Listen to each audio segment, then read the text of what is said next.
Hello అండి. ఈ వీడియోలో మనం నాన్ మ్యాథ్స్ వాళ్ళ కోసం చెప్పేది 4th వీడియో అండి. 4వ వీడియో. ఆల్రెడీ 3 వీడియోస్ ఉన్నాయండి. అవి చూసి టెట్ ఎగ్జామ్కి వెళ్ళే వాళ్ళు కొంచెం అవి ప్రాక్టీస్ చేసి వెళ్ళండి నాన్ మ్యాథ్స్ వాళ్ళు. ఇది వచ్చి ఈ వీడియోలో వచ్చి మనకు 2 మార్క్స్ మనం ఈజీగా స్కోర్ చేసే విధంగా మనకి టెట్ పేపర్లో ఇచ్చే ఒక రైటింగ్ టైప్ ఆఫ్ సమ్స్ అండి. ఈజీగా అది ఓన్లీ క్వశ్చన్ చదివి దాన్ని బట్టి మీరు ఆన్సర్ చేసే విధంగా ఉంటుందండి. సో అవి ఎక్స్ప్లెనేషన్ చేస్తానండి. 2 మార్క్స్ వస్తాయండి ఖచ్చితంగా పేపర్లో. ప్రీవియస్ పేపర్స్ అన్నీ నేను రిఫర్ చేసి మీకు చెప్తున్నాను. సో ఒకవేళ ఇలా వస్తే పేపర్ మనం మిస్ చేసుకోకుండా ఉండాలంటే నాన్ మ్యాథ్స్ వాళ్ళు ఈ కొన్ని బిట్స్ కూడా చూసి వెళ్ళండి. ఎందుకంటే మీరు టెట్లో మంచి స్కోర్ చేయాలంటే ఇలాంటి చిన్ని కూడా చూసుకోవాలి. రైటింగ్ సమ్మని వదలకూడదు. చదివితే దాంట్లో చాలా ఈజీగా ఉంటుందండి ఆన్సర్ చేయడం. కూడికలు తీసివేయడంలో మనకు వచ్చిన గుణకారాలేనండి అక్కడ ఉపయోగించేది, భాగాహారాలు. సో అవి ఏ విధంగా చేయాలి, ప్రతి లెక్క ఏ విధంగా చదివి ఎలాగ అవగాహన చేసుకోవాలో ఈ వీడియోలో చెప్తానండి. నేను చెప్పే వీడియోస్ మీకు యూజ్ అయినట్లయితే ప్రిపరేషన్కి లైక్ చేసి సబ్స్క్రైబ్ చేయండి.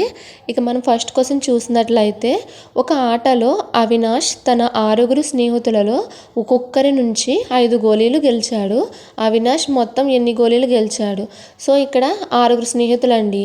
సో ఒక్కొక్కరి దగ్గర నుంచి 5 అంటే 6 5 ఎంత అండి 30. సో ఈజీగా మనం 4 అనే ఆప్షన్ 4 కరెక్ట్ అనేసి ఇక్కడ వేసేస్తామండి. కానీ ఇక్కడ మనకు ఒకవేళ గుర్తు రాకపోయినట్లయితే ఇప్పుడు నాన్ మ్యాథ్స్ వాళ్ళు చూసిన వెంటనే క్వశ్చన్ చదివినంటే కొంచెం కన్ఫ్యూజ్ అవుతారు. అది లేకుండా డైరెక్ట్గా ఇక్కడ అనుకోండి 6 మెంబర్స్ ఉన్నారండి. ఇప్పుడు నేను అక్కడ డ్రాయింగ్ వేసి మరి మీకు చూపిస్తున్నాను. 6 మెంబర్స్ ఫ్రెండ్స్ ఉన్నారు. సో 6 మెంబర్స్ అనుకోవాలి మీరు అనమాట. ఒక్కొక్కరి దగ్గర నుంచి ఎన్నండి 5 గోళీలు అనమాట. సో ఒక్కో మెంబర్ దగ్గర నుంచి 5 అంటే ఒక్కొక్కరి దగ్గర నుంచి 5 5 5 5 అని వేసుకోండి. వేసుకున్న తర్వాత మొత్తం అవినాష్ ఎంతమంది అది తీసుకుంటున్నాడు కదా ఒక్కొక్కరి దగ్గర నుంచి 5. సో మీకు కూడడం వచ్చు కాబట్టి 5 + 5 + 5 + 5 + 5 + 5 అని మీరు ఉన్న ఫ్రెండ్స్ దగ్గర ఎన్ని గోళీలు ఉన్నాయో 6 మెంబర్స్ దగ్గర మీరు 5 5 యాడ్ చేసుకుంటూ వెళ్ళినట్లయితే ఇక్కడ చూడండి 5 + 5 10 అండి. 10 + 5 15 అండి. 15 + 5 20 అండి. 20 + 5 25 అండి. 25 + 5 30 అండి. సో ఈ విధంగా చేసినా కానీ మనకు సేమ్ ఆన్సర్ వస్తుందండి. గుణించాలనేది గుర్తు రాకపోయినట్లయితే అక్కడ భాగాహారించాలో గుణించాలని కొంచెం కన్ఫ్యూజ్ అయినట్లయితే మీరు ఇలా ఎడిషన్ చేసుకోండి. ఎంతమంది ఉన్నారో అంతమందిని అనుకొని వాళ్ళకి ఎడిషన్ చేసుకున్నట్లయితే కూడినట్లయితే మీకు ఆన్సర్ వచ్చేస్తుందండి. సో 30 అనమాట ఈ క్వశ్చన్కి వచ్చే ఆన్సర్. ఆప్షన్ 4 కరెక్ట్ అండి. ఈ క్వశ్చన్ 27వ తారీఖు మార్నింగ్ సెక్షన్లో అడిగిన క్వశ్చన్ అండి. ఇక నెక్స్ట్ క్వశ్చన్ మనం చూద్దాం. దీని ఆన్సర్ వచ్చి ఆప్షన్ 4 30 అండి. ఇక నెక్స్ట్ క్వశ్చన్ చూసినట్లయితే, ఒక వ్యాసరచన పోటీలో గెలిచిన వారికి 100 రూపాయలు, గెలవని వారికి 25 రూపాయలు ఇవ్వాలని నిర్వాహకులు నిర్ణయించారు. బహుమతులు పంచవలసిన మొత్తం 3000 రూపాయలు. పోటీలో మొత్తం పాల్గొన్న వారు 63 మంది అయితే గెలుపొందిన వారి సంఖ్య. ఇక్కడ ఎంతమంది గెలిచారు వాళ్ళ సంఖ్య చెప్పమన్నాడు. సో మనకి ఇక్కడ అన్ని మనీ ఇచ్చాడు కాబట్టి ఓన్లీ గెలిచిన వారిని కనుక్కోమని మొత్తం ఎంతమంది ఇచ్చాడండి. సో గెలిచిన వారిని మనకు కావాలి కాబట్టి సో గెలుపొందిన వారి సంఖ్య మనం ఎక్స్ అనుకుంటాం. సో మనకి ఇక్కడ గెలవని వారు కూడా తెలియాలి. 63 మంది ఇచ్చాడు, అందులో గెలవని వారు కూడా ఎంతమందో తెలియాలి కదండి. సో గెలవని వారు తెలియాలంటే మనకి 63 మందిలోంచి మనం తెలిసిన గెలుపొందిన వారిని ఎక్స్ అనుకున్నాం కదా, దాన్ని తీసివేస్తే మనకి అంటే ఇప్పుడు ఒక 100 మంది ఉన్నారంటే అందులో 50 మంది గెలిచారండి, ఇంకో 50 మంది గెలవలేదని చెప్పేస్తాం. ఇక్కడ కూడా అంతేనండి. గెలుపొందిన వారి సంఖ్య మనం ఎక్స్ అనుకున్నాం కాబట్టి మొత్తంలోంచి గెలవని వారు ఎంతమంది అంటే 63 - ఎక్స్ అని రాసుకుంటామండి. దీన్ని మనం సమీకరణంలో పెట్టినట్లయితే ఎక్స్కి అంటే గెలిచిన వాళ్ళకి ఎంత మనీ ఇస్తున్నారు 100 అండి. సో 100x అండి. ప్లస్ అలాగే గెలవని వాళ్ళకి ఎంత ఇస్తున్నారండి 25 ఇస్తున్నారనమాట. 25 × 63 - ఎక్స్ అండి. అంటే గెలవని వారి సంఖ్య ఎంత అనుకున్నాం 63 - ఎక్స్ అనుకోవాలి. ఒక సంఖ్య అనుకోండి దాన్ని. సో ఆ విధంగా చేసాను. టోటల్ ఎంత అండి 3000. ఇక్కడి వరకు మీకు అర్థమైంది అనుకుంటున్నాను. ఒకసారి మళ్ళీ చెప్తానండి. గెలుపొందిన వారి సంఖ్య నేను ఎక్స్ అనుకున్నానండి. గెలవని వారి సంఖ్య మనకి కావాలనుకున్నప్పుడు మనకు తెలిసింది ఏంటండి గెలుపొందిన వారిని అనుకున్నాం కదా, పోనీ గెలవని వారు అనుకున్నా పర్లేదు కానీ మనకు కావాల్సింది ఎక్సే కాబట్టి ఈజీగా ఉంటుందని నేను గెలుపొందిన వారిని ఎక్స్ అనుకున్నానండి. సో మనకి మొత్తంలోంచి ఎక్స్ని తీసేస్తే గెలవని వారు వస్తారు. సో అది రాశానండి 63 - ఎక్స్ అని. తర్వాత ఎక్స్ అంటే గెలుపొందిన వారికి ఎంత మనీ ఇస్తున్నారు 100. సో 100 × ఎక్స్ అండి. ప్లస్ అలాగే 25 రూపీస్ ఎవరికి ఇస్తున్నారు, గెలవని వారికి. సో గెలవని వారు ఎంత అంటే 63 మైనస్ ఎక్స్ ఇంటూ 25 వేసానండి. మొత్తం ఎంత 3000. సో ఈ విధంగా వేసానండి ఒక స్టెప్. ఇంకా నెక్స్ట్ స్టెప్లోకి వచ్చినట్లయితే 100x ప్లస్ 25 ఇంటూ 63 చేస్తే మనకి 1575 వస్తుందండి. 25 ఇంటూ ఎక్స్ అంటే 25x అండి ఈక్వల్ టు 3000. ఇక నెక్స్ట్ స్టెప్లో వచ్చి మనం 100xలోంచి 25xని తీసేసి 3000 మైనస్ 1575 చేద్దామండి. సో ఇక్కడ మనం 100xలోంచి మైనస్ 25x తీసేస్తే మనకి ఇక్కడ 75x అండి ఆన్సర్. అది 100లోంచి 25 తీసేస్తే 75 అండి. సో 75x అలా ఈక్వల్ టు 3000 అండి. ఇది ప్లస్ చేసేది 1575, అటు సైడ్కి వెళ్తే మైనస్ చేస్తుంది. సో మైనస్ 1575 అండి. సో 3000లోంచి 1575 తీసేస్తే మనకి 1475 అండి. సో 1475 75x ఈక్వల్ టు 1475 అనమాట. సో ఎక్స్ ఈక్వల్ టు 1475/75 అండి. సో ఇటు సైడ్ గురించి అటు సైడ్కి వెళ్తే మనకి భాగిస్తుంది. సో ఇక్కడ ఫిఫ్త్ టేబుల్లో 75 వచ్చి మనకి 1 టైము, 7 వచ్చి 25 వచ్చి 5 టైమ్స్ అండి. అలాగే 14 వచ్చి మనకి 2 టైమ్స్, అలాగే 47 వచ్చేసి 9 టైమ్స్, అలాగే 25 వచ్చి 5 టైమ్స్ అండి. సో 295 టైమ్స్ పోతుంది 5 టేబుల్లో. మళ్ళీ 5 టేబుల్లో మనకి 15 వచ్చి 3 టైమ్స్ అండి. అలాగే 295 వచ్చేసి మనకి 5 టైమ్స్, అలాగే 9 టైమ్స్ అండి. సో 59 టైమ్స్ పోతుంది. అలాగే థర్డ్ టేబుల్లో వచ్చి మనకి 59 వచ్చి 19 టైమ్స్ పోతుందండి. 19.666 పోతుంది. సో ఇది మీకు భాగాహారంలో చేసి చూపిస్తా చూడండి. ఇక్కడ 359 అండి. సో 3 టేబుల్లో 5 వచ్చేసి మనకి 1 టైం పోతుంది. సో 3 వేస్తామన్నమాట. 2 మిగులుద్ది, 29 వస్తుంది. 29 వచ్చి మనకి 9 టైమ్స్ అయితే 27 అండి. సో 2 మిగులుతుంది. పాయింట్ పెట్టుకొని 0 పెట్టుకుంటాం. మళ్ళీ 6 టైమ్స్ అయితే 18 వస్తుందండి. మళ్ళీ 2 వస్తుంది, మళ్ళీ 6, అలా రిపీటెడ్ 6 వస్తుంది అనమాట. ఇక్కడ మనం చూసినట్లయితే ఆప్షన్లో ఏమి ఇచ్చాడండి, ఇక్కడ మనకి 19 ఇచ్చాడు కాబట్టి సో 19 వరకు చేస్తే సరిపోతుందని మీకు కొంచెం అర్థమవుతుందని ఇంకా చేశాను నేను. సో ఆ ఆప్షన్ మనకి 3 వచ్చి కరెక్ట్ అండి. 19 ఆన్సర్ అనమాట. ఈ విధంగా చేయాలండి. ఇలా పెద్ద ప్రాసెస్ ఉంటుంది, కానీ మనం కొంచెం లాజిక్గా ఆలోచించుకుంటూ చేయాలండి. కొంచెం ప్రాక్టీస్ చేస్తే ఈజీయేనండి. ఇక మనం నెక్స్ట్ సమ్ చూద్దామండి. ఇది ఆ రోజేనండి, 27th రోజునే మధ్యాహ్నం అంటే ఆఫ్టర్నూన్ సెక్షన్లో అడిగిన క్వశ్చన్ అండి ఇది. ఒక టెస్ట్ మ్యాచ్లో భారత్ జట్టు మొదటి రోజు 216 పరుగులు చేసింది. రెండవ రోజు మొదటి రోజు కన్నా 172 పరుగులు ఎక్కువ చేసింది. అయినా రెండవ రోజు చేసిన పరుగులన్నీ. మొదటి రోజు ఎంత అండి, 216. రెండవ రోజు మొదటి రోజు కన్నా 172. సో రెండింటిని యాడ్ చేసేసుకుంటే ఆన్సర్ వచ్చేస్తుందండి. ఈజీ అనమాట. మన ఏమడిగాడండి, 2 days అడిగాడనమాట.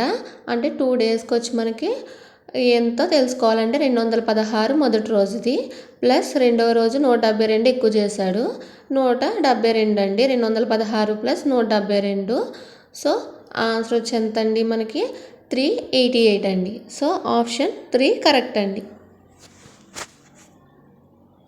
ఇలాంటి ఈజీ సమ్స్ అడుగుతాడండి. కొంచెం మనం చూసుకోవాలి, క్వశ్చన్ చదివి ఏం అడుగుతున్నాడో కొంచెం అర్థం చేసుకోవాలి. ఇక మనం నెక్స్ట్ సమ్ చూద్దామండి. The difference of two numbers is 568. If one number is 796, then the other number is అని అడిగాడు ఇక్కడ.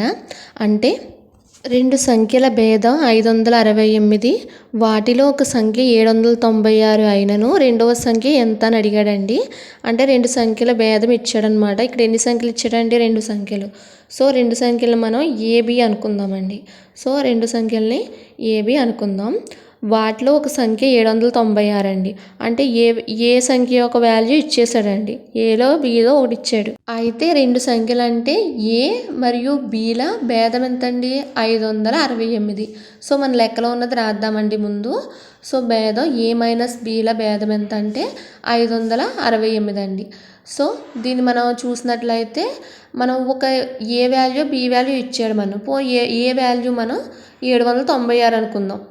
సో మనం బి వాల్యూ కనుక్కుంటే రెండో నెంబర్ అవుతుంది, ఏదో ఒక నెంబర్ అనుకుందామండి. సో ఏ వాల్యూ అంతా 796 అనుకున్నాం. అయితే ఏ మైనస్ బి ఎంత 568 అయితే ఏ వాల్యూ వచ్చి 796 అండి. సో 796 ఏ ప్లేస్లో వేసుకుంటాం, మైనస్ బి వస్తుందండి, ఈక్వల్ టు 568 అండి. సో మనకి ఇక్కడ బి ప్లస్ బి కావాలి కాబట్టి బి నట్ సైడ్కి పంపించేసి 568 ఇటు సైడ్కి తీసుకొస్తే బి ఏమో ప్లస్ అవుతుందండి. అంటే బి ఈక్వల్ టు 796 మైనస్ 568 అవుతుందండి. అంటే 568 అటు సైడ్కి వెళ్తే మైనస్ చేస్తుంది కదా, సో మైనస్ అండి. సో 796లోంచి 568 తీసేస్తే ఇక్కడ 6లోంచి 8 అంటే 16లోంచి 8 తీస్తామండి, 8.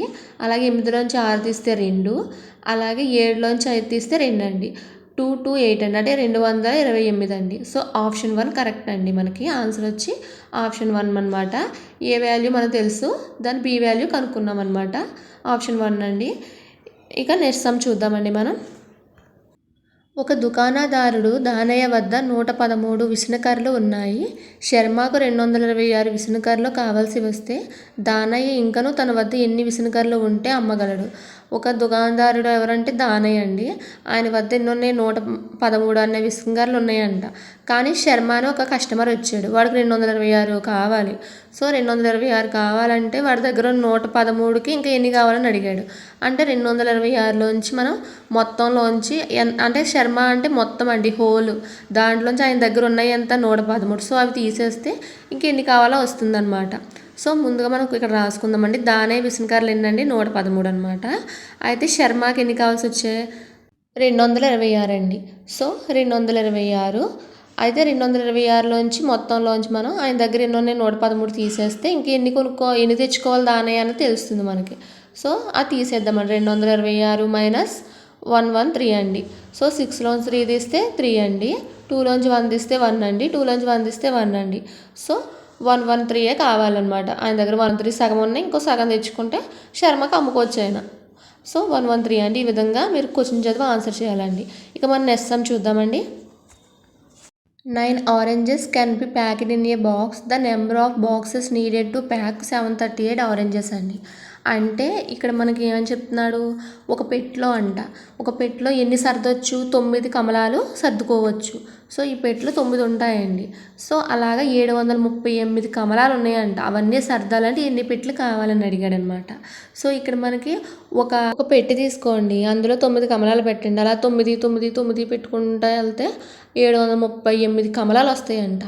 సో అన్ని కమలాలు రావాలంటే ఎన్ని పెట్టెలు కావాలని అడిగాడు. సో 738/9 అండి. సో రెండింటిని మనం భాగించుకున్నట్లయితే సరిపోతుందండి. 9 ఎక్కలు 738 వచ్చి మనకి 82 సార్లు పోతుందండి. సో ఆన్సర్ వచ్చి మనకి 82 బాక్సులు అండి. అంటే 82 బాక్సుల్లో మనం ఎన్ని కమలాలు సర్దొచ్చండి, 738 కమలాలు సర్దొచ్చు అనమాట. సో ఈ విధంగా మీరు ఎక్కడ భాగాహారం చేయాలి, ఎక్కడ గుణకారం చేయాలనేది కొంచెం మీకు తెలిసి ఉండాలండి. ఇక మనం నెక్స్ట్ సమ్ చూద్దాం. యాదమ్మ తన తోట నుంచి 5 కిలోల గులాబీ పూలను కోసి సంతలో అమ్మింది. దాని నిమిత్తం ఆమెకు 960 రూపాయలు వచ్చాయి. ప్రతి కిలోకు ఆమెకు వచ్చిన సొమ్ము ఎంత? అంటే 5 కిలోలకి ఎంత వచ్చిందో ఇచ్చేసాడండి. సో 1 కిలో ఎంతో తెలుసుకోమన్నాడు అనమాట. ఇది ఎగ్జాంపుల్గా మీ దగ్గర 10 రూపాయలు ఉన్నాయండి. సో మీరు 2 చాక్లెట్లు కొన్నారు, కొడు దగ్గరికి వెళ్ళి 10 రూపీస్ ఇచ్చారు. మీరు ఇస్తే మీకు 2 చాక్లెట్లు ఇచ్చాడు. సో చాక్లెట్ ఎంత పడుతుంది, 5 రూపాయలు పడుతుంది. సో ఎలా చెప్తాం మనం, 10/2 వేస్తాం. రెండో ఎక్కల్లో 10 వచ్చేసి మనకు 5 సార్లు పోతుంది. సో చాక్లెట్ వాల్యూ ఎంత అండి, 5 రూపీస్. సో 5 అని చెప్తున్నా. అలాగే ఇక్కడ కూడా యాదమ్మ 5 కేజీలు పువ్వులు అమ్మిందంట.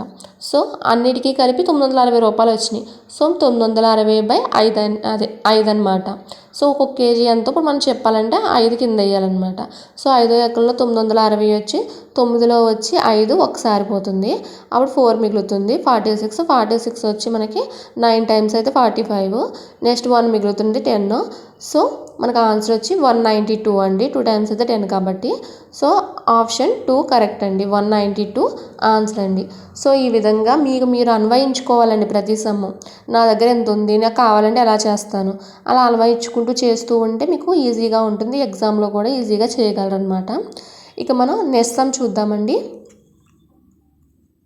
ఈ క్వశ్చన్ వచ్చి మనకి 29వ తారీఖున అడిగిన క్వశ్చన్ అండి. అది ఒక పండ్ల తోటలో ఒక్కొక్క వరుసకు 25 చెట్ల చొప్పున 10 వరుసల్లో మామిడి చెట్లు కలవు. ఆ తోటలో ఉన్న మామిడి చెట్ల సంఖ్య. ముందుగా మనకి ఎన్ని చెట్లు ఉన్నాయి ఇది కూడా ఎలా అంటే ఫస్ట్ నేను చెప్పా చూడండి మొదటి సమ్ము ఆ విధంగా అనమాట. అంటే 25 చెట్లు ప్రతి వరుసలో, అలా 10 వరుసల్లో ఎన్ని చెట్లు ఉన్నాయని అడిగాడు. అంటే ఒక వరుసకు వచ్చి 25 చెట్లు అండి.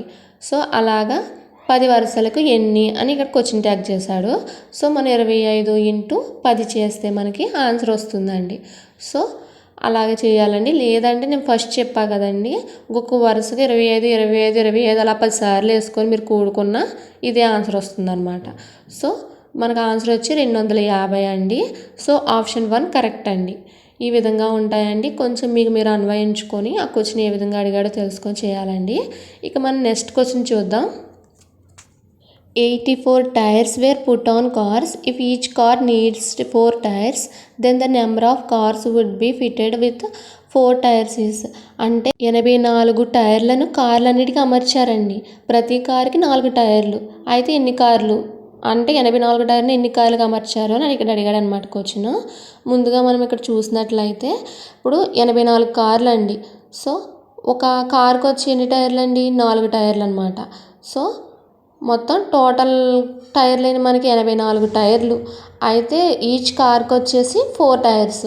సో మనం 84/4 వేసుకుంటే మనం ఆన్సర్ వచ్చేస్తుందండి. 4th టేబుల్లో 84 వచ్చేసి 8లో 2 టైమ్స్ అండి, 4లో 1 టైమ్స్. అంటే 21 కార్లకి వాళ్ళు అమర్చారండి. ఎన్ని 84 టైర్లను 21 కార్లకి అమర్చారనమాట. సో ఈ విధంగా చేయాలండి. ఇక్కడ మనం భాగించామన్నమాట. లేదంటే ఒకవేళ కార్ల సంఖ్య మొత్తం ఇవ్వకుండా 21 కార్లకి 4 చొప్పున అతికించారంటే మనం గుణించేసి 84 అని చెప్తాం. ఓకేనండి, ఇది కొంచెం చూసుకోండి మీరు. ఇక మనం నెక్స్ట్ సమ్ చూద్దామండి. In a library there are 48 cupboards and each cupboard there are 63 books. The number of books in the library are. అంటే ఇక్కడ ఏమని అడుగుతున్నాడండి, ఒక లైబ్రరీలో సో కబోర్డ్లో వచ్చి 63 బుక్స్ చొప్పున 48 కబోర్డులు ఉన్నాయంట. మొత్తం బుక్స్ ఎన్ని, ఇప్పుడు ఇందాక చెట్లు ఎన్ని అని ఎలా అడిగాడు అలాగా ఇక్కడ కబోర్డ్స్ ఎన్ని అని అడుగుతున్నాడండి. ఒక కబోర్డ్లో వచ్చి ఎన్ని బుక్స్ పెట్టుకోవచ్చు అండి 63 బుక్స్ పెట్టుకోవచ్చు. అలా 48 కబోర్డ్స్లో ఎన్ని అంటే 63 ఇంటూ 48 అండి. సో రెండింటిని మల్టిప్లికేషన్ చేస్తే అది గుణకారం చేస్తే మనకు ఆన్సర్ వస్తుంది. లేదంటే మీరు 63 63 63 అలా 48 సార్లు వేసుకొని చేయొచ్చు, కానీ అది కష్టమైంది కాబట్టి ఇలా గుణకారం అనేది ఈజీ అండి. సో 48 ఇంటూ 63 అంటే 8 3 అండి 24 అండి. సో 3 4 ఏమో 12 13 14. సో 8 6 48. సో 8 4 అక్కడ పెట్టుకుంటాం. తర్వాత 6 4 24 అండి. 24 4 28 అండి. సో 28 అండి. సో మొత్తం కూడుకున్నట్లయితే మనం 4 8 4 12 1 9 10 1 3024 అండి. సో మనకు ఆప్షన్ 3 వచ్చి కరెక్ట్ అండి. ఈ విధంగా చేయాలండి. మీరు ఒకసారి ముందుగా నా వీడియో ఒకసారి చూసేయండి. చూసేసిన తర్వాత రెండోసారి ప్రతి సమ్ మీరు సాల్వ్ మీరు చేస్తూ ప్రాసెస్ చూస్తూ ఉంటే మీకు ఈజీగా వస్తుందన్నమాట. ఎగ్జామ్స్ వచ్చి మనకి 3 నుంచి స్టార్ట్ అవుతున్నాయి. కొంచెం ఇప్పుడే ప్రాక్టీస్ బాగా అయితే బెటర్ అండి. ఇక మనం నెక్స్ట్ క్వశ్చన్ చూద్దామండి. There are 54 grapes in one plate. If there are 44 such plates, then the number of grapes is. అంటే ఒక పళ్ళెంలో 54 ద్రాక్షలు ఉన్నాయంటండి. 44 పళ్ళాలు మొత్తం గల ద్రాక్షల సంఖ్య. సో మొత్తం అన్నా లేకపోతే గుణకారం చేసినా మనకు సేమ్ వస్తుంది కాబట్టి ఇక్కడ మనం 54 ఇంటూ 44 చేసుకోవాలండి. సో అది వేయాలన్నమాట. ఇప్పుడు ఎలా అంటే నేను లెక్క మళ్ళీ ఒకసారి చెప్తా చూడండి. ఇక్కడ ఒక ప్లేట్లో అంట ద్రాక్షాలు 54 ఉన్నాయంటండి ఒక ప్లేట్లో. సో అలాగా ఎన్ని ప్లేట్లు 44 ప్లేట్లలో ఎంత ఉంది అనేసి ఇక్కడ అడిగాడు క్వశ్చన్. అంటే మొత్తం ఎన్ని ద్రాక్షాలు ఉన్నాయని అడిగాడు అనమాట. సో మనం ఇక్కడ గుణకారం చేసుకుంటే సరిపోతుందండి. 54 ఇంటూ 44 అండి. 4 4 16 అండి. 5 4 20 అండి. 21 21 అండి. 4 4 16 మళ్ళీ 1 21 అండి. సో 6 7 3 2 అండి. అంటే 2376 ద్రాక్షాలు ఉన్నాయన్నమాట. వాటి సంఖ్య వచ్చి 2376 అండి. మొత్తం టోటల్ గ్రేప్స్ అనమాట. సో మనకు ఆప్షన్ 1 వచ్చి కరెక్ట్ అండి. సో ఈ విధంగా చేయాలండి. ఇది కూడా మనని 1వ తారీఖు అడిగిన క్వశ్చన్ అండి ఇది. సో ఇది చూడాలి ప్రాసెస్, మీరు ప్రాక్టీస్ చేస్తూ చేయండి. ఇక నెక్స్ట్ సమ్ అండి. 5 students of a class collected 110 rupees each for the Prime Minister Relief Fund. The money they collected together is, అంటే ఇక్కడ ప్రధానమంత్రి సహాయ నిధికి ఒక్కొక్క విద్యార్థి 110 రూపాయలు ఇస్తున్నారండి. 5 అంటే 5గురు విద్యార్థులు ఏం చేశారంటే డబ్బును పోగు చేసుకున్నారు. వారి దగ్గర ఉన్న టోటల్ అమౌంట్ ఎంత? 5. 5గురు దగ్గర ఒక్కొక్కరి దగ్గర 110 ఉందండి. ఎడిషన్ చేయొచ్చు మనం. ఎలా అంటే ఏ విధంగా అంటే ఇక్కడ స్టూడెంట్స్ చూపిస్తున్నా చూడండి. ఇక్కడ 5 మెంబర్స్ స్టూడెంట్స్ అండి. వీళ్ళు ఒక్కొక్కరు ఎంత ఇచ్చారు? 110 రూపాయలు ఇచ్చారు. సో ఎంతమంది? 5గురు. సో 5 × 110 చేసినా వస్తుందండి. లేదంటే 110 110 110 అలాగా 5 టైమ్స్ వేసుకొని మీరు కూడుకున్న ఆన్సర్ అదే వస్తుందండి. సో మల్టిప్లికేషన్ అది ఈజీ కాబట్టి అలా చేస్తే బెటర్ అండి. సో మీకు ఏది ఈజీగా అనిపిస్తే ఆ విధంగా చేయండి, కానీ ఆన్సర్ మాత్రం కరెక్ట్గా ఫైండ్ అవుట్ చేయండి. ఆప్షన్ 4 కరెక్ట్ అండి. So option 4 correct answer. ఈ విధంగా అండి, ఇవి మాత్రమే మనం మొన్న ప్రీవియస్ పేపర్స్లో ఇచ్చిన టెట్ ఎగ్జామ్లో ఉన్న ఈజీ బిట్స్ అండి. ఇవి కూడికలు, తీసివేతలు, భాగాహారం, గుణకారం ఇలాంటి వాటి మీద అడిగాడండి బిట్స్. కొంచెం మీరు చదవాలండి. ముందు ఆ క్వశ్చన్ చదివి దాంట్లో ఏం అడుగుతున్నాడు దాన్ని మీకు మీరుగా అన్వయించుకోవాలి. అది మీకు తెలిసిన విషయాలతో కొంచెం రిలేటెడ్ పెట్టుకొని మీరు క్వశ్చన్కి ఏం పెడితే ఆన్సర్ వస్తుంది అన్నది ఆలోచించి చేయాలండి.